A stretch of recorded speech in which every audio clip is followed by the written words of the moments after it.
परंतु राजा परीक्षित की मुक्ति कैसे हो ये कोई भी बताने में सक्षम नहीं था, क्योंकि मुक्ति केवल मुकुंद ही दिला सकते हैं। तो और मुकुंद है भगवान, तो तुरंत भगवान के पुत्र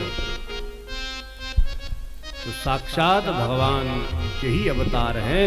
व्यास पुत्र श्री सुखदेव जी महाराज राजा परीक्षित के सामने गंगा द्वार पर प्रकट हो गए।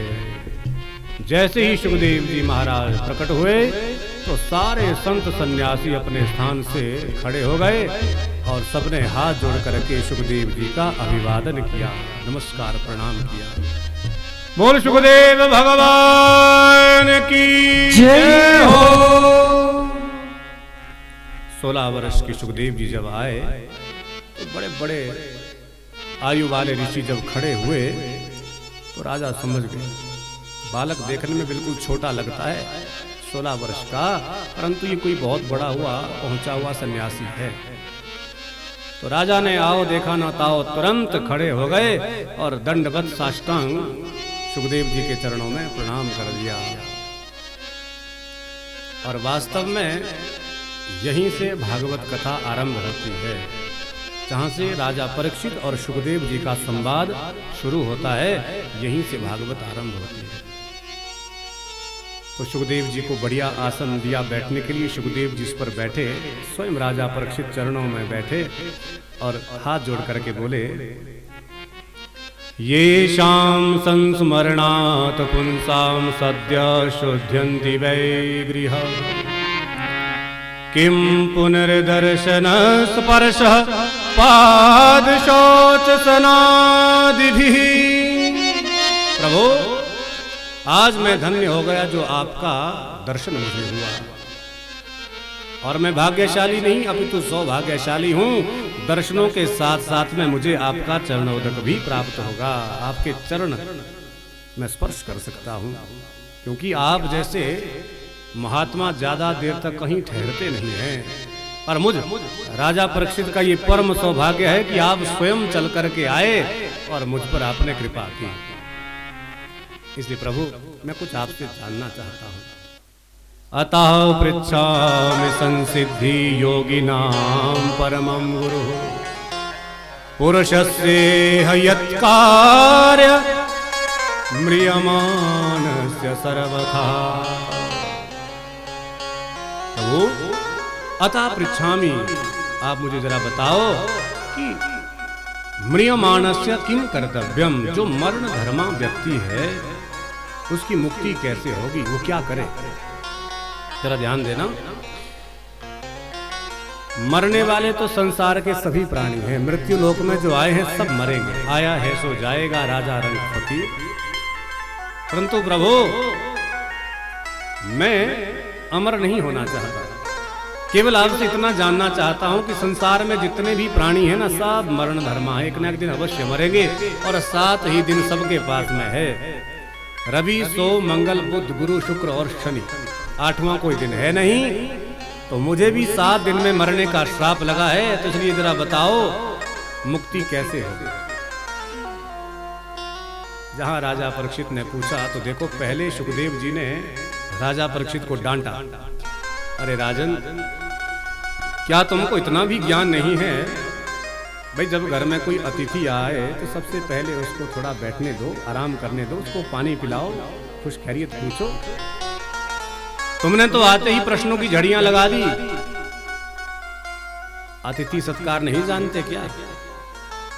तो राजा परीक्षित बोले, प्रभु जानता तो हूं पर क्षमा करना, क्योंकि मुझे पता है कि आप जैसे संत ज्यादा देर तक टिकते नहीं हैं, इसलिए संत का क्षण और अन्न का कण कभी व्यर्थ नहीं गंवाना चाहिए, जितना हो सके ग्रहण करो। इसलिए प्रभु मेरे पास ज्यादा समय नहीं है, आप बताइए। सुन करके सुखदेव जी बड़े प्रसन्न हुए। अब सुखदेव जी कहने लगे, सूत जी कहते हैं श्री शुकोवाच। अब सुखदेव जी बोले, राजन वरीयानेशते प्रश्नः कृतो लोकहितं नृपः आत्मवित् सम्मतं पुंसः श्रोतव्यादिषु यत्परः। राजन, आपने जो प्रश्न किया है ये आपने अपने लिए नहीं अपितु जनमानस का कल्याण करने के लिए किया है। और सबसे पहले सुखदेव जी के मुख से देखिए वो अक्षर निकला, वो ओ आ सबने पढ़े हैं। तो वर्णमाला का जो वो है ना, वो अक्षर ब्रह्म का बीज है। जरा ध्यान देना आप सबने, ब्रह्म का बीज वो अक्षर। तो सबसे पहले वरीयान एषते प्रश्न, तो ब्रह्म का बीज है वो, और सबसे पहले वो अक्षर निकला, क्योंकि सुखदेव जी के भीतर ब्रह्म ही ब्रह्म भरा पड़ा है। भगवान के बड़े उपासक हैं, जब से पैदा हुए तब से एकांत में बैठ करके भगवान का भजन कर रहे हैं। तो इसलिए जो भीतर होगा वही तो बाहर निकलेगा। जैसे उदाहरण से समझिए, आप यदि गाजर मूली खा करके आए होंगे ना, तो जब डकार आएगा तो पास में बैठा हुआ एकदम पहचान जाएगा, भाई मूली खा के आए हैं, क्योंकि भीतर जो भरा होगा वही तो बाहर निकलेगा। तो सुखदेव जी के भीतर ब्रह्म ही ब्रह्म भरा पड़ा है, तो इसलिए पहला अक्षर निकला वरीयान एषते प्रश्न। और राजन, आपने प्रश्न किया कि म्रियमाणस्य किम कर्तव्यम, मरने वाला व्यक्ति क्या करे। इसलिए राजन एक बात गांठ बांध लो, तस्मात् भारत सर्वात्मा भगवानीश्वरो हरिः श्रोतव्य कीर्तितव्यश्च स्मर्तव्य चेच्छता भयम्। राजन, मानव मात्र यदि अपना कल्याण चाहता है, यदि मुक्ति चाहता है, तो संपूर्ण विश्व ब्रह्मांड की जो आत्मा है ना, वो कौन है? वो है भगवान हरि। तस्मात् भारत सर्वात्मा भगवान ईश्वरो हरि। अखिल विश्व ब्रह्मांड की जो आत्मा भगवान हरि है, उन हरि के पाद पद्मों का ध्यान करो, क्योंकि वही मुक्ति प्रदान कर सकते हैं, बाकी दुनिया में और कोई मुक्त नहीं कर सकता है। और दूसरी बात, भगवान का ध्यान तो करें, परंतु कैसे करें? मन लगाएं तो कैसे लगाएं, क्योंकि ये मन बड़ा शठ है। रामचरितमानस में हमने कल परसों भी चर्चा की थी, तुलसीदास जी ने अपने मन को शठ कहा। तुलसीदास कोई जन्म से ही कोई बड़े भारी महान संत थोड़ी थे, परंतु जब समाज के थपेड़े पड़े, हथौड़े पड़े और पत्नी ने उनको प्रताड़ित किया, तब उनको लगा भाई दुनिया में कहीं कुछ नहीं रखा है, सब बेकार है, सब माया मोह है, इसलिए छोड़ो प्रपंच और बैठ करके भगवान का भजन करो। परंतु ये मन आसानी से भगवान के प्रति मुड़ता नहीं है, मन बड़ा कठोर होता है। तो मन को तुलसीदास ने शठ कहा, शठ। पाई ना कहीं गति पतित पावन, राम भज सुन शठ मना। अरे शठ मन, संसार में गति कहीं भी नहीं है, इसलिए राम भज। तो धीरे धीरे सबसे पहले भगवान के चरणों से यदि जुड़ना है, उनकी चरण शरण यदि ग्रहण करनी है, तो उसके लिए सबसे पहले हमको भगवान की कथाओं में आना पड़ेगा। ये हम नहीं, साफ साफ सुखदेव जी कह रहे हैं, श्रोतव्य कीर्तितव्यश्च स्मर्तव्य चेच्छता भयम्। तो भगवान से यदि जुड़ना है तो सबसे पहले कथा में आना पड़ेगा, कथा भगवान की सुननी पड़ेगी। ये पहली सीढ़ी है भगवान को पाने के लिए। तो पहली सीढ़ी है सुनना, और दूसरी है कीर्तितश्च, कीर्तन करना। नाम रूप लीला धाम, जो भगवान का नाम सुमिरन करते हैं वो भगवान से जल्दी जुड़ जाते हैं।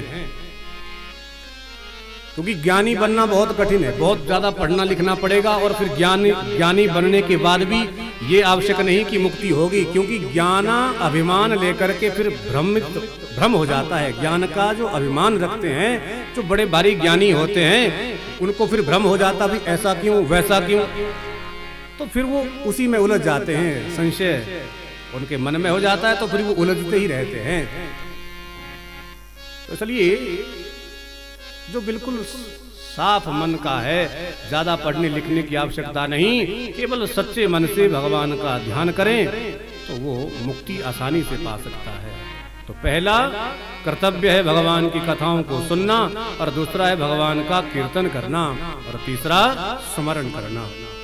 जो हम सुनते हैं उसका फिर थोड़ा कीर्तन करो, फिर थोड़ा सा मनन करो, भाई आज हमने क्या सुना, कभी जिंदगी में वो बातें काम आती। क्योंकि सत्संग के ऐसे सूत्र होते हैं, जब कभी बड़ी भारी समस्या हमारे जीवन में आती है, तब वो सत्संग के सूत्र ही हमारा मार्ग प्रशस्त करते हैं। ये पक्की बात है।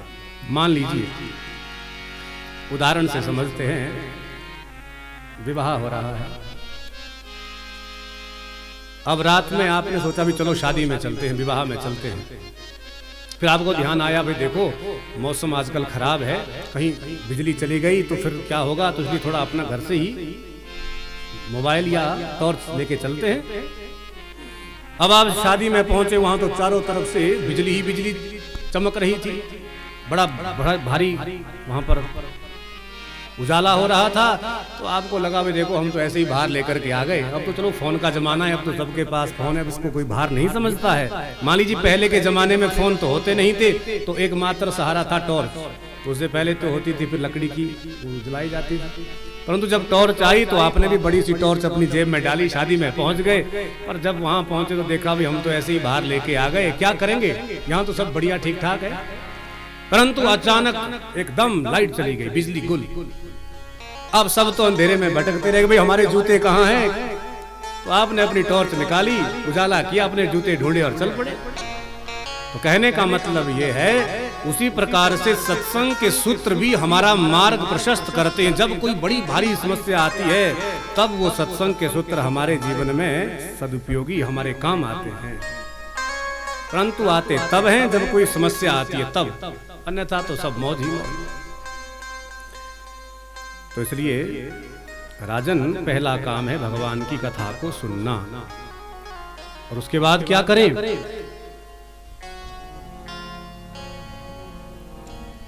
जितासनो जित श्वासो जित संगो जितेन्द्रियः स्थूले भगवतो रूपे मना संधारये धियः। राजन, उसके बाद जित आसनो, आसन को जीतो, क्योंकि कथा सुनने के लिए कम से कम 3 घंटे तो एक आसन पर बैठना पड़ेगा। उसके लिए हम सबको आसन सिद्ध करना ही करना पड़ेगा। परंतु आज का समय ऐसा विचित्र आ गया है, अब बैठना बड़ा मुश्किल हो जाता है। एक तो घुटने दर्द करते हैं, और दूसरा फिर आदत होती नहीं है। सबको घरों में बेड, कुर्सियां, सोफे लगे हैं, आदत बैठने की जमीन पर रही नहीं। तो कम से कम भगवान की प्राप्ति के लिए दूसरी सीढ़ी है आसन को जीतना। जितासनो जित श्वासो जित संगो जितेन्द्रियः। फिर उसके बाद श्वास को जीतो, रेचक कुंभक पूरक प्राणायाम के द्वारा प्राण वायु को खींचो, उससे हमारी आयु बढ़ती है। तीसरा, संग को जीतो, संसर्गजा दोष गुणा भवंती। मानवों में गुण और दोष संग से ही आते हैं, इसलिए अच्छा संग करो। तो यही भगवान की प्राप्ति की सरलतम साधन है, सीढ़ियां हैं। बोल भक्त वत्सल भगवान की जय हो। अब सुखदेव जी बोले, राजन ये तो हुई हमारी बात, अब जरा तुम बताओ, आज तक तुमने भी कुछ कर्म धर्म किया क्या, कुछ भक्ति भगवान की? अब जरा तुम बताओ, वास्तव में भगवान किसे मिलते हैं? तुम भी तो जरा बताओ, तुम क्या जानते हो? तो राजा की जैसी बुद्धि थी, राजा ने अपनी बुद्धि के अनुसार कह दिया, महाराज हो सकता है जो दिन में 4 बार स्नान करे भगवान उसे मिलते हो, क्योंकि हमने सुना है भाई भगवान उसी को मिलते हैं जो शुद्ध रहे। तो या महाराज हो सकता है जो बहुत विद्वान होता होगा भगवान उसे मिलते हो, जो बहुत पढ़ा लिखा, या भगवान उसे मिलते होंगे जो जाति में बहुत ऊंचा होता होगा, या महाराज जो बहुत बलवान होता होगा भगवान उसे मिलते हो, जो सर्वांग सुंदर होता होगा, या शायद भगवान उसे मिलते हो, या जिसके पास बहुत सारा धन है, हो सकता है भगवान उसे मिलते हो। इसलिए प्रभु अब आप बताओ, वास्तव में भगवान मिलते किसे हैं? तब सुखदेव जी कहते, बड़ा सुंदर भाव है, आइए क्या कहते हैं।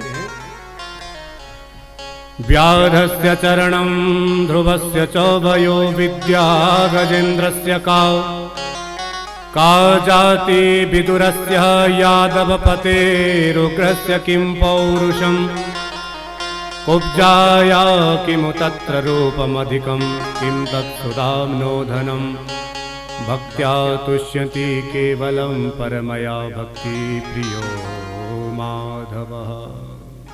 राजन, आपने अभी अभी कहा कि जो दिन में 4 बार स्नान करे शायद भगवान उसे मिलते हो, तो ऐसा भी बिल्कुल नहीं है। अच्छी बात है, शुद्धता जीवन में होनी चाहिए, क्योंकि जहाँ सफाई होती है, साफ सुथरा मन जिसका होता है, घर होता है, भगवान वहीं आते हैं। मान लीजिए ये घर है, अब यदि ये सामान से ही भरा हुआ होगा, जहाँ पर पैर रखने की भी भीतर जगह नहीं होगी, तो कोई मेहमान बाहर से आएगा, दरवाजा खोलेगा तो दरवाजे से ही वापिस आ जाएगा। भाई अंदर तो कहीं जगह है ही नहीं, कहाँ बैठे। तो इसलिए घर यदि साफ सुथरा हो तो अतिथि भी वहीं बैठने का इच्छुक होता है, और मन यदि साफ हो तो भगवान उसी मन में आते हैं। तो इसलिए शुद्धता होनी चाहिए, परंतु ये आवश्यक नहीं कि भगवान उनको मिलते होंगे, क्योंकि राम जी जब अवध में आए और वनवास के लिए जब भगवान गए, तो सबसे पहले जंगल में भगवान ने उन वनवासियों को दर्शन दिए जो जीवन में कभी एक बार भी नहाए नहीं थे। शुद्धता पवित्रता क्या होती है उनको कुछ भी पता नहीं, परंतु भगवान ने सबसे पहले उनको दर्शन दिए। और राजन, ध्रुवस्य चौभयो, ये भी आवश्यक नहीं कि कोई बहुत विद्वान व्यक्ति होगा भगवान उसे मिलेंगे, क्योंकि भागवत में ही कथा आएगी, सुनेंगे हम सभी लोग। ध्रुव जी महाराज केवल 5 वर्ष के हैं, वो कोई उनकी आयु भी बहुत बड़ी नहीं है, बालक हैं, और 5 वर्ष की आयु में भगवान को उन्होंने प्रकट किया। विद्या गजेंद्र मोक्ष की कथा भागवत में आती है, हाथी की कथा। अब हाथी जब कीचड़ में फंस गया, मरने वाला था, प्राण निकलने वाले थे, सो अंत तो गत्वा सोचा कि अब प्राण तो निकल ही जाएंगे, क्यों ना थोड़ा सा भगवान का ध्यान करूं। सो एक कमल का पुष्प उखाड़ा और भगवान की तरफ फेंका, नाम किसी का नहीं लिया, तो भगवान उसी की ऋणिया हो गए और तुरंत हरि अवतार लेकर के आए, हाथी को पानी से बाहर निकाला, कीचड़ से बाहर निकाला और उनके प्राण बचाए।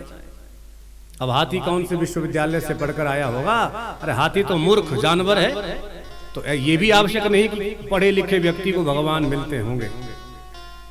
राजन का जाति विदुरस्य, विदुर जी का नाम तो आपने सुना है। विदुर जी जाति में निम्न दासी पुत्र थे, और भगवान उनके घर में गए और वो भी नंगे पांव गए और उनके घर में भोग लगाया। तो इसलिए ये भी आवश्यक नहीं कि कोई जाति में कोई ब्राह्मण हो या कोई बड़ा भारी ऊंचा मर्मज्ञ ज्ञाता हो, भगवान उसे मिलते हो, ये भी आवश्यक नहीं है। और राजन, यादव पते रुग्रस्य किम पौरुषम, बलवान को भी भगवान नहीं मिल सकते हैं। क्यों? क्योंकि भगवान जब मथुरा गए तो मथुरा में सबसे पहले जब मामा कंस को मारा, उसके बाद सीधा कारागृह में गए और कंस के पिताजी उग्रसेन जी को बंधनों से मुक्त किया, अर्थात सबसे पहले मथुरा में उनको दर्शन दिए, जो बिल्कुल पतले दुबले थे, 1.5 हड्डी के थे, बिल्कुल निर्बल, उनको भी भगवान ने दर्शन दिए। राजन, कुब्जायाम किमु तत्र रूपम अधिकम, कुब्जा 3 जगह से टेढ़ी, देखने में कुरूप, और मथुरा जब गए तो मार्ग में ही कुब्जा का उद्धार कर दिया। भगवान ने उनको भी कृपा अपनी बरसाई। और किम तत् सुदामनो धनम, यदि धनवान लोग ये सोचते हैं कि भगवान उनको मिलेंगे, तो महाराज सुदामा जी का नाम आप सबने सुना है, कथा भी सुनी होगी। सुदामा जी बिल्कुल निर्धन थे, सुबह खा लिया तो शाम का पता नहीं, एक धोती बदन में लगी है, शरीर में वो भी 50 जगह से फटी हुई। तो किम तत् सुदामनो धनम, भगवान के मित्र सुदामा जी के पास तो कुछ भी नहीं था, परंतु फिर भी भगवान ने उन पर कृपा की, भगवान का नाम दीनबंधु पड़ा। वो तो दीनों के नाथ हैं, इसलिए भक्त्या तुष्यति केवलम परमया भक्ति प्रियो माधव। वो भगवान तो केवल और केवल भक्ति भाव के भूखे हैं। भगवान कब किस पर कहां कृपा कर दे ये कहना ही बड़ा मुश्किल है। आप जरा ध्यान देना, कई बार घरों में लकड़ियों में एक कीड़ा होता है, वो कई बार लकड़ियों में ओम का आकार बना देता है या कोई भी चित्रकारी बना देता है, तो हम लोग कई बार परेशान हैरान हो जाते हैं, देखो कितनी कारीगरी की है कीड़े ने। तो कहने का मतलब क्या, यदि हम ये सोचें भाई कीड़ा इतना सुंदर कलाकार है तो कुछ और बना करके हम यदि बनवाना चाहे तो हजारों टन लकड़ियां बर्बाद हो जाएंगी, परंतु कभी फिर वो उस तरह का आकार नहीं बन पाएगा। वो तो परमात्मा की कुछ प्रेरणा थी, कीड़े से बन गया, वो बन गया। तो इसलिए भगवान कब किस पर कहां कैसे कृपा कर दे ये कहना ही बड़ा मुश्किल है। परंतु एक बात सच्ची है, जो सच्चे मन से भगवान का भजन करता है, ध्यान करता है, भगवान उस पर अपनी कृपा करते ही करते हैं, क्योंकि भगवान केवल और केवल भक्ति भाव के भूखे हैं। इसलिए तो कहते हैं ना, भाव का भूखा हूं मैं और भाव ही एक सार है। भाव का भूखा हूं मैं और भाव ही एक सार है। भाव से मुझको भजे तो भव से बेड़ा पार है। भाव से मुझको भजे तो भव से बेड़ा पार है। भाव का भूखा मैं और भाव ही एक सार है। भाव का भूखा हूँ मैं। क्या हो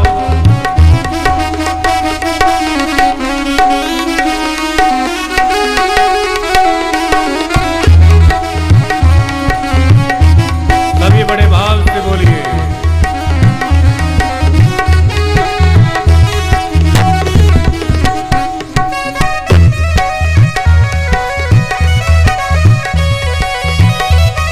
हरि बोल।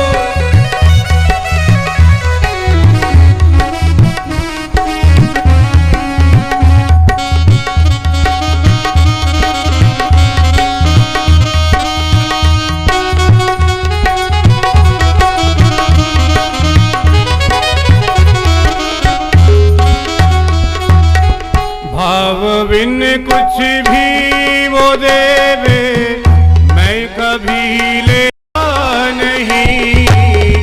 भाव बिन कुछ भी वो देवे मैं कभी लेता नहीं। भाव से एक फूल ही, भाव से एक फूल ही दे तो मुझे स्वीकार है। भाव से एक फूल ही दे तो मुझे स्वीकार है। भाव से मुझको भजे तो भव से बेड़ा पार है। भाव से मुझको भजे तो भव से बेड़ा पार। हरि बोल।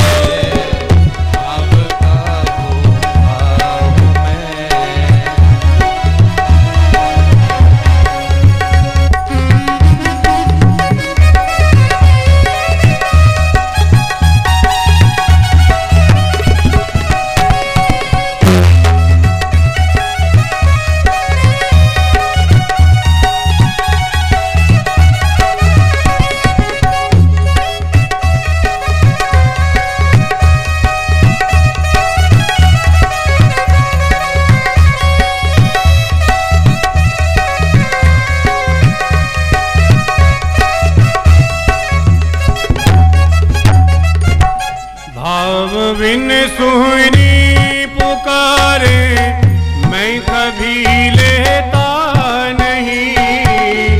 भाव बिन सुहनी पुकारे मैं कभी लेता नहीं।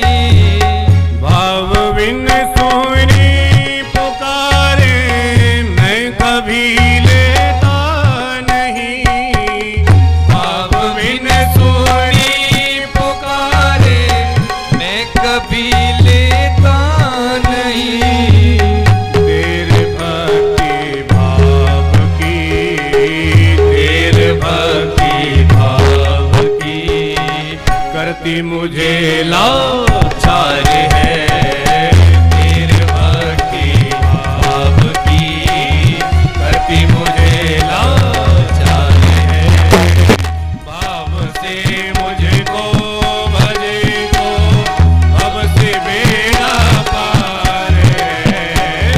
भाव से मुझको भजे तो अब से बेड़ा पार है।